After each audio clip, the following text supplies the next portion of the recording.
Hello friends, ఈ video నాకు చాలా స్పెషల్ అనమాట. ఎందుకంటే నేను ఫస్ట్ టైం ఒక వ్లాగ్ షూట్ చేశాను.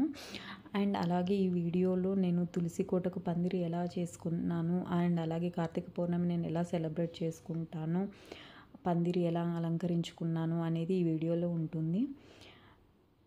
అండ్ అలాగే నేను ఏం చేశానంటే ముందు రోజు టైం సేవ్ అవ్వడానికి ముందు రోజు నైటే పందిరి అనేది నార్మల్గా వేసి ఉంచాను. అంటే పూలు అవి ఏం కట్టలేదు, జస్ట్ పందిరి వేసి ఉంచుకున్నాను. నెక్స్ట్ డే మార్నింగ్ 4 o'clockకి లేవగానే తలస్నానం చేసి ఇంట్లో పూజ చేసుకున్న తర్వాత తులసి కోటకి మంచిగా పూలతో అలంకరించాను. తర్వాత కింద ముగ్గు వేసి, అంటే ఫస్ట్ పసుపు నీళ్ళతో అలికాను, తర్వాత ముగ్గు వేసి అందులో పసుపు కుంకుమ, అలాగే తులసి కోటకు కూడా పసుపు కుంకుమ పూలతో మంచిగా అలంకరించుకున్నాను.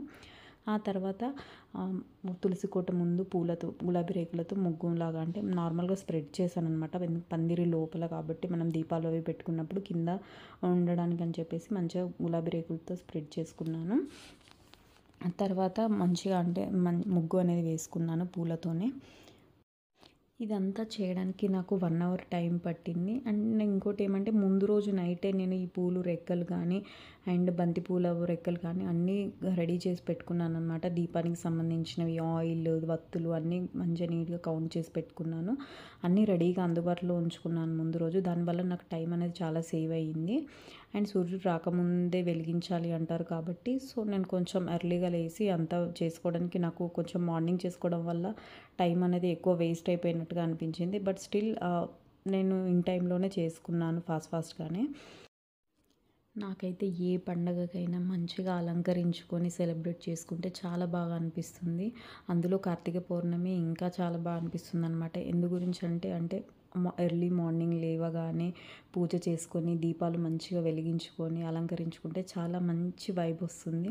అండ్ చాలా ప్రశాంతంగా అనిపిస్తుంది అనమాట. మార్నింగ్ డైలీ పూజ చేసుకుంటే కూడా బాగుంటుంది, కానీ కొంచెం కష్టం అనమాట డైలీ అంత పొద్దున్నే లేచి చేసుకోవడం అనేది.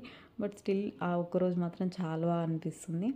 అండ్ నేను తులసి కోటలో ఉసిరి చెట్టు కింద దీపాలు పెట్టాలి అంటారు కాబట్టి ఉసిరి కొమ్మలు కూడా తీసుకొచ్చి తులసి కోటలో పెట్టుకున్నాను. అలాగే నేను 33 దీపాలు వెలిగిస్తాను. అంటే పిండితో చేసిన ప్రమిదల్లో 33 దీపాలు, నెయ్యి దీపాలు అనేవి వెలిగిస్తాను అనమాట. అవి కూడా పందిరి లోపలే పెట్టి వెలిగించాను తులసి కోట ముందే. అండ్ అలాగే దీపాలతో మంచిగా అలంకరించుకున్నాను. చాలా అంటే మా దీపాలతో పెట్టగానే ఆ లైట్కి కానీ అదంతా చాలా బాగా అనిపిస్తుంది అనమాట. అన్నీ చేసుకున్నాను. అండ్ అలాగే ఉసిరి దీపం కూడా పెడతాం కదా, వాటికి కింద తమలపాకు వేసి ఉసిరికాయను పైన కొంచెం చుంచి పెట్టుకున్నాను. ముందు రోజు అది కూడా మంచిగా చేసి వత్తి అనేది నెయ్యిలో నానబెట్టి ఉంచాను. నెక్స్ట్ డే జస్ట్ నార్మల్గా తమలపాకు తీసుకెళ్ళి అందులో పెట్టి వెలిగించాను అనమాట. అండ్ అలాగే తులసి కోటకు వస్త్రం వేశాను. అది కూడా కొత్త పత్తితో చేశాను అనమాట. ఊరు వెళ్ళినప్పుడు పత్తి తీసుకొచ్చుకున్నాను.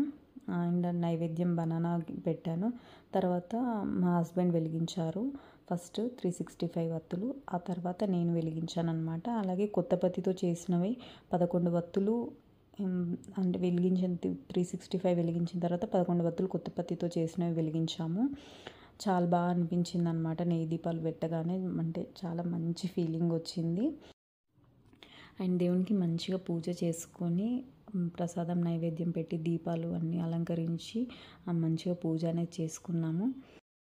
మీకు ఈ వీడియో ఎలా అనిపించింది అనేది కమెంట్ చేయండి. అలాగే నా వీడియోస్ ఒకసారి నా ఛానల్ విజిట్ చేసి చూడండి. ఫస్ట్ టైం చూస్తున్నట్లయితే మీకు ఒకవేళ నచ్చినట్లయితే ప్లీజ్ సబ్స్క్రైబ్ చేసుకోండి. అలాగే ఇలాంటి డెకరేషన్ వీడియోస్ కానీ మంచి వీడియోస్, క్రాఫ్ట్స్ కానీ నేను చేస్తూ ఉంటాను. మీకు ఒకవేళ నా వీడియోస్ నచ్చినట్లయితే please like, share and subscribe to my channel. Thank you for watching.